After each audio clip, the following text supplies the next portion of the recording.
Hey, everybody. Welcome to Breakfast All Day. Matt, Christy, Alonso. Well, because you asked for it, and we are nothing if not accommodating of our audience, we're going to talk about spoilers for Quentin Tarantino's Once Upon a Time in Hollywood. A lot of you have already seen it. If you have not, or for whatever reason do not wish to hear spoilers, stop now. You've been forewarned. Because it's spoiler time. Tell the story about what happened at our screening right at the beginning, right beforehand. Well, somebody came out and addressed the audience and said, Quentin Tarantino has asked that you please not spoil this movie, which I found insulting.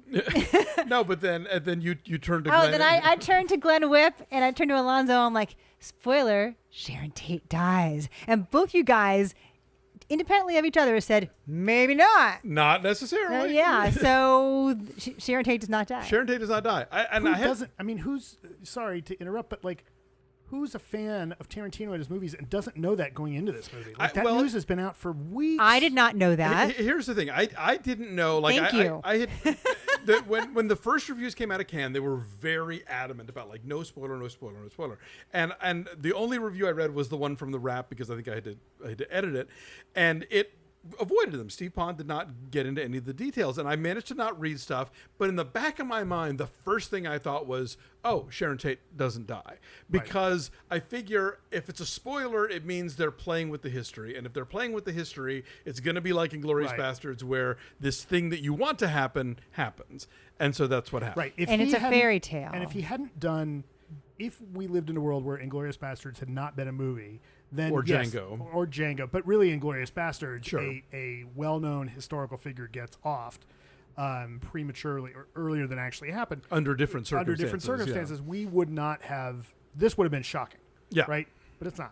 Like, he's played that trick. Like, okay. It's not shocking, but I would say that it is tonally jarring compared to the really warm and affectionate 2 hours and whatever 20-something minutes that precede the massacre of the Manson people. Right. Like, again, it's a Tarantino movie. You expect that kind of violence. He revels in it. It's so over the top that you have to laugh at it at times. But I kind of maybe thought, okay, he's just going to maintain this tone, and it's going to be a different kind of Tarantino movie, this wistful look back at this romanticized idea of Hollywood. You know, it's deeply steeped in the costume and the period detail, but like a heightened kind of version of that. So I'm like, it's a fairy tale. It's happy. And I just don't, when the violence comes, I wasn't shocked by it, but it takes a turn, and I didn't enjoy it as much. So somebody last week complained when I had talked about, I felt like Tarantino had his ending first before he created his characters and wrote to it. And they're like, oh, that's writing. Like, here's what I mean by that. A lot of writers... A fixed point. A fixed point. Like, a lot of writers will create, I think, the best stories and the best character work comes from somebody who's created really rich characters. And a lot of writers will tell you, your characters tell you where your story is going to go. Right. Right? And the difference here is I think that Tarantino sat down to say, what happens if somebody saved Sharon Tate from the Manson family? And how do we get there? And then he comes up with doing what he does really well, coming up with really good characters, but has to kind of like force his way to get there. And as the movie narrows to get to that point, that's where it starts to feel constrained, to the point that I don't think that ending belongs in this movie. I think it actually takes away from a lot of what else is going on. Again, you're right. Like, this is this beautiful, wistful love letter to a certain period of Hollywood, but it also is, I think, as rich as Jackie Brown and Pulp Fiction, in that he's got these realized characters and world that they live in, and that's what happens here. But putting the now failed Manson murder into this, it actually would have been more shocking and probably more to the point if he filmed the Manson murders the way they happened. Right? Yeah, like, see, I don't think anybody wants to see that. No, I don't think so either, right? But I think that, like, to get, like, that would have been something that would have been, you know, here's this golden age look back and like, oh my God, here's this terrible thing happening. I mentioned this in the review last week. Like, I really liked this movie up until the end, and it was like, it leaves you feeling icky, or just off emotionally. It just feels off. It feels off emotionally, and it feels like he doesn't shift tone correctly, or not correctly, effectively. Right? Like, it feels goofy and cartoony. and feels like it comes in from something separate. But you right? get Chekov's flamethrower. Well, sure, you get Chekov's flamethrower, but it almost feels like, oh, this would be, if not a trailer, then a short subject in Grindhouse. I have a couple of thoughts, and it's going to take me a second to unpack them, so I don't want them reduced to like nonsense in the comments, please, which I'm not going to read. Okay, what I alluded to in our original review was this notion that this is a movie about middle-aged white guys facing obsolescence in show business, which is a bold story for Tarantino to tackle, because he too was like, he's now 56, you know, as somebody pointed out, like, this is a guy whose original reputation was like, yeah, he was a video store clerk and then he became an auteur, and it's like, try and explain to a 24-year-old what a video store was, you know. So he's in that boat as well. They should watch Stranger Things. The end of Stranger Things. But so then to take that turn and be like, no, they saved the 60s. It's okay. Like, these guys are, it's super important, and they're going to fix everything for you. They're going to undo this horrible historical tragedy. That feels a little like a cop out to me.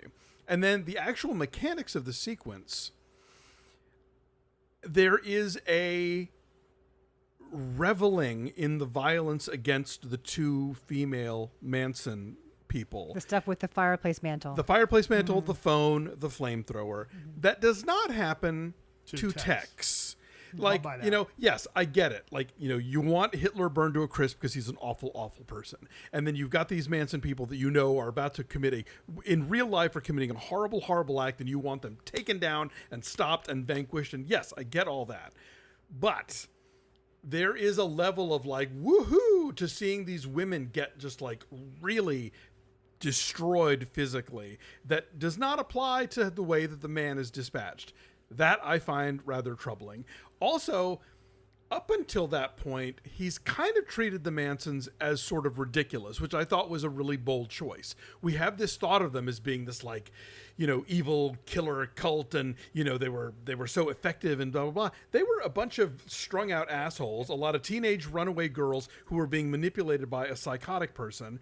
And so the movie sort of demythologizes them up until that point, which I think, yes, let's do that, because Manson was not a brilliant mastermind. He was a creep. But hang on, let me finish. No, I want to help you with a point that you're making, because I think he's it gets lost a little bit. He's going to mansplain No, you. I'm not mansplaining. I just want to point out, because I'm worried people are going to miss it and underline. You're talking about, it's that the treatment of three people that we knew were horrible killers was not equal. It's not that I want to make sure that the audience understands you are not defending those women. No, not at all. I'm just saying, like, if you're going to do it to all three of them. Right.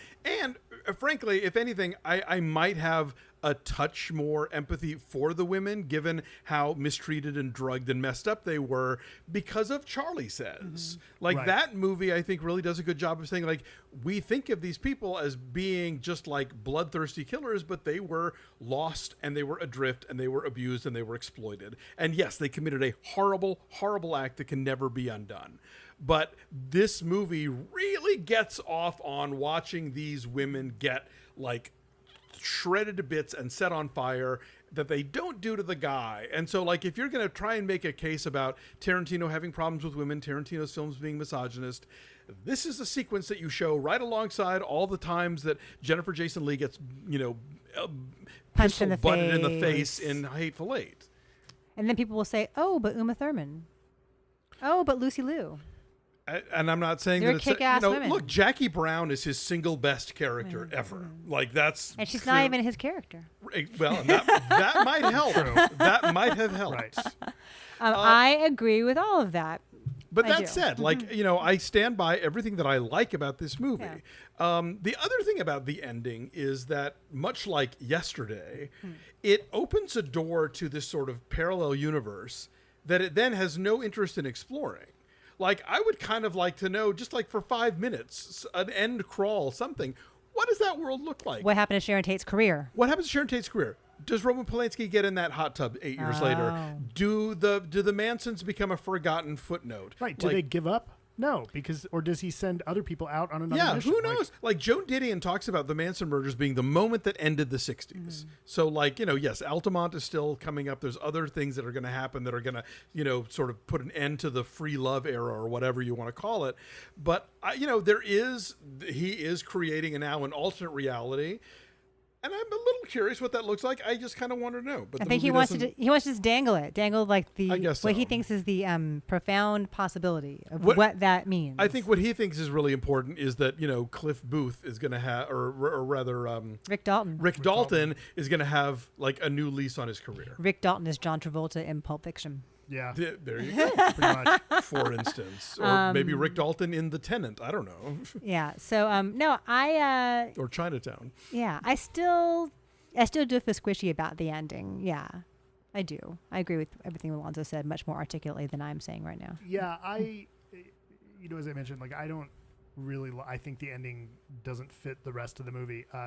But we can get into a little bit more detail. That scene at Spahn Ranch where Cliff goes out to Spahn Ranch, and we first walking around. That is as scary a scene that certainly Tarantino's ever done. It's very tense. Oh, the whole thing about going in the house. Yeah, and like stuff? that makes for sure. me, and other people have written this. Like, I would love to see him take a crack at a proper horror movie because the tension in that scene you can cut with a knife.